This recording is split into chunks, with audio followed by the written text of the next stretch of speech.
Alright guys, स्वागत है आप सबका इस चैनल के एक और नए वीडियो में। तो आज मैं जिस क्राइम स्टोरी को आपके साथ शेयर करने वाला हूं वह एक ऐसी पत्नी की है कि उसने अपनी पति की हत्या केवल इसलिए कर दी थी क्योंकि उसका पति इंस्टाग्राम नहीं चलाता था और ना ही सोशल मीडिया प्लेटफॉर्म पर एक्टिव रहता था। वो कम पढ़ा लिखा था और यही कारण था जिसकी वजह से उसकी पत्नी ने उसको मारने का प्लान बनाया। तो आज का वीडियो बहुत इंटरेस्टिंग है। यदि वीडियो पसंद आए तो वीडियो को लाइक और चैनल को सब्सक्राइब करना ना भूलिएगा, क्योंकि आपके सपोर्ट की हमें बहुत ज़्यादा ज़रूरत है। कहानी की शुरुआत होती है ग्वालियर के उटीला थाना क्षेत्र से। यहाँ एक कुएं से एक व्यक्ति की लाश मिलती है और लाश मिलने के बाद पूरे इलाके में सनसनी फैल जाती है कि अचानक कुएं में लाश कैसे आ गई। पुलिस वहां पर पहुंचती है, पूरे क्राइम सीन का इन्वेस्टिगेशन करती है और इसके बाद पुलिस को पता चलता है कि कुएं से जिस व्यक्ति की लाश मिली है उसका नाम है महावीर। पुलिस जब आके जांच पड़ताल करती है तो उसे यह पता चलता है कि मृतक भिंड का रहने वाला है और उसकी जो गुमशुदगी की रिपोर्ट है उसके बारे में उसकी पत्नी ने कुछ दिन पहले थाने में रिपोर्ट दर्ज कराई थी कि उसका हस्बैंड कुछ दिन से गायब हो गया है और वो घर नहीं आया है। इसको लेकर के उसकी पत्नी ने थाने पर अपनी कंप्लेन दर्ज कराई थी। तो पुलिस के बाद इस केस में अभी केवल इतनी जानकारी थी। पुलिस ने आगे इन्वेस्टिगेशन शुरू किया और आसपास के लोगों से बातचीत किया कि भाई आपने महावीर को किसके साथ लास्ट टाइम देखा था। तो आस पड़ोस के लोगों ने यही बताया कि महावीर को उसके ममेरे भाई सुरेंद्र के साथ लास्ट टाइम देखा गया था। इसके बाद पुलिस ने बिना देरी करते हुए सुरेंद्र को बुलाया और उसके मोबाइल के कॉल डिटेल्स को निकाला और चेक किया।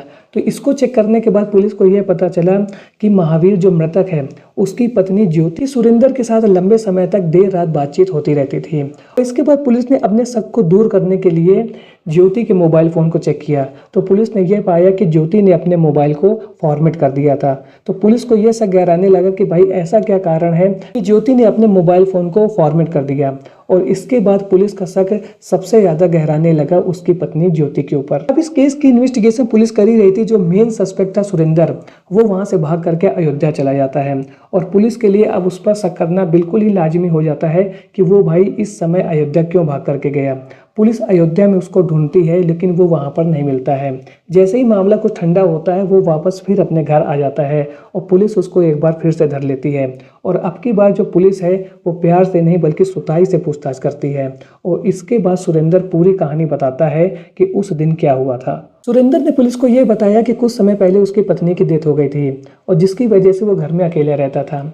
इसी बीच लगभग 1.5 साल पहले उसकी मुलाकात होती है अपने बुआ के बेटे यानी कि मृतक महावीर की पत्नी ज्योति से। क्योंकि सुरेंद्र सोशल मीडिया साइट पे बहुत एक्टिव रहता था, क्योंकि वो अकेला रहता था, कुछ काम वाम रहता नहीं था, इस वजह से वो इंस्टाग्राम और सोशल मीडिया साइट पर बहुत एक्टिव रहता था और यही कारण था कि उसकी ज्योति के साथ नज़दीकियां बढ़ गई थी और उन दोनों के बीच में प्रेम संबंध स्थापित हो गया था और जिसकी वजह से सुरेंद्र अक्सर ज्योति से मिलने जाता था और उनके बीच में शारीरिक संबंध भी बनते थे और जिसकी बात पता चल गई थी मृतक महावीर को। महावीर ने इस रिश्ते का बहुत बार विरोध भी किया था कि तुम ये सब बंद कर दो, लेकिन ज्योति अपनी आदतों से बात नहीं आ रही थी। जब ये टोका टाकी बहुत ज़्यादा बढ़ गई थी तो एक दिन ज्योति ने सुरेंद्र के साथ ये प्लान बनाया कि महावीर को रास्ते से हटा दिया जाए। इसके बाद सुरेंद्र ने ज्योति के साथ मिल करके महावीर को मारने का प्लान बनाया और अगले दिन सुरेंद्र महावीर को जेल में बंद एक रिश्तेदार को मिलाने के बहाने ले करके ग्वालियर आ गया। इसी बीच उनके बीच में ज्योति के साथ रिश्ते को लेकर के फिर से बहस हो जाती है और सुरेंद्र अपने भाई जो उसका बुआ का लड़का था महावीर, उसकी हत्या कर देता है और उसके शव को वहीं एक पास में बने हुए कुएं में फेंक देता है। तो कुल मिलाकर के पुलिस ने इस ब्लाइंड केस को सॉल्व कर लिया था।